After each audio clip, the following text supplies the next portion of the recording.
Dali sa ospital. Anak ko. Anak ko. Tabi.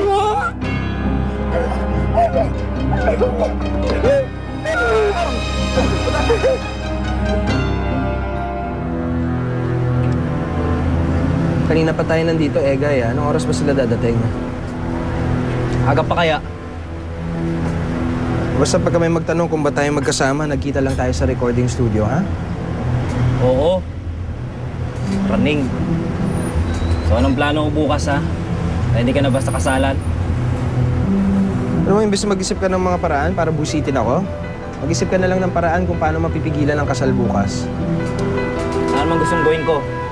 Sagasaan ko si Mikmik. Okay din. Pwede. You know, you don't have to be such a drama queen, Egay. We are not in a soap opera, ha? Mr. D, Ano? aren't I glad I bumped into you? Iris? Can I join? Oh, excuse me, can I park? Thank you.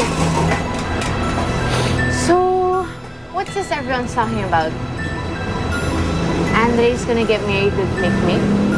Why? When did this happen? Saan planeta ka naman galing, ha? I tried calling you, Iris, but apparently you changed your number.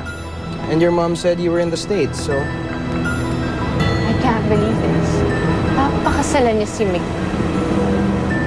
Kahit kaninong babae sana, pero... Huwag lang dun sa babaeng yun. Well, you have to believe it because everything's set. Bukas ang kasal. All set? Well, I'm sorry, Mr. D.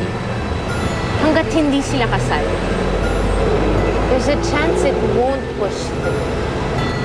I know what you mean. Nakausap ko na rin si Andre. Ilang beses ko na siyang sinubukang kausapin, pero matigas ang ulo niya ngayon. Very decided na siyang pakasalan si Mikmik. So you don't approve, Mr. D? Between the three of us, Well, in that case, ako bahala. I have my ways. Bye!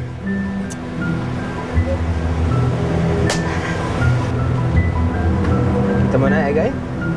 Ganyan ang partner na kailangan ko. Mabilis mag-isip, mabilis kumilos. Hindi katulad siya ng iba, parang suso kung gumalaw. Ba talaga magalit ang mga babae, no? Kaya wag mo akong gagalitin.